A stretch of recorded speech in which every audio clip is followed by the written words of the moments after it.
မင်္ဂလာပါဗုဒ္ဓနဝ channel မှာကြိုဆိုပါရခင်ဗျာဗုဒ္ဓဟာထာဝရဘုရားမဟုတ်ရင်ဘာကြောင့်သူ့ကိုလူတွေကရှ िख ိုးကိုးကွယ်နေကြတာလဲအဖြေကတော့ကိုးကွယ်နည်းအမျိုးမျိုးရှိပါတယ်တချို့ကတစုံတစ်ခုသောတကုရှင်ဘုရားကိုကိုးကွယ်တဲ့အခါမှာအဲ့ဒီဘုရားကိုချီးကျူးထောပနာဂုဏ်ပြုကြပါတယ်တစုံတရာပူဇော်ပသကြတယ်ကိုလိုတာကိုဘုရားစီမှာတောင်းကြတယ်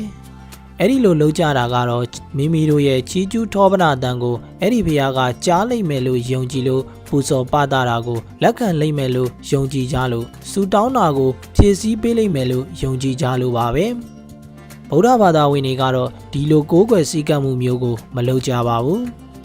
တခြားကိုးကွယ်စည်းကပ်မှုတစ်မျိုးကတော့မိမိတို့လေးမြတ်ကြည်ညိုတဲ့ပုဂ္ဂိုလ်တဦးသို့မဟုတ်တစုံတရာကိုရိုသေသမှုဂါရဝပြုကြပါတယ်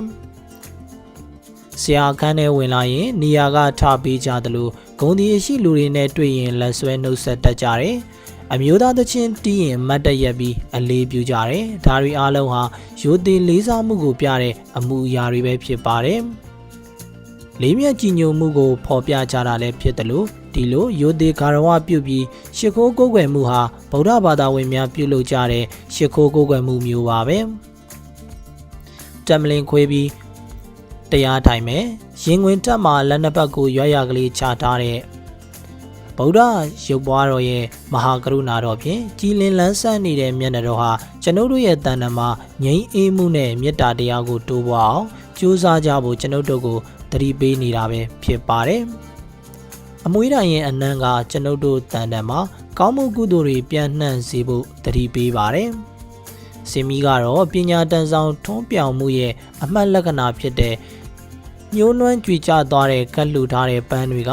မမြဲခြင်းအနိစ္စတရားကိုသတိပြုမိစေပါတယ်ဗုဒ္ဓရုပ်ပွားတော်ရှိမှာဥညွတ်ရှိခိုးခြင်းကကျွန်ုပ်တို့ကိုတရားဓမ္မဟောပြောညွှန်ပြဆုံးမတော်မူတဲ့အတွက်ဗုဒ္ဓရှင်တော်မြတ်ဖရာရဲ့ဂုဏ်ကျေးဇူးတော်ကိုလေးမြတ်ကော်ရောပူဇော်ခြင်းပဲဖြစ်ပါတယ်ဒါဟာဗုဒ္ဓဘာသာဝင်များရဲ့ရှ िख ိုးကိုးကွယ်မှုပဲဖြစ်ပါတယ်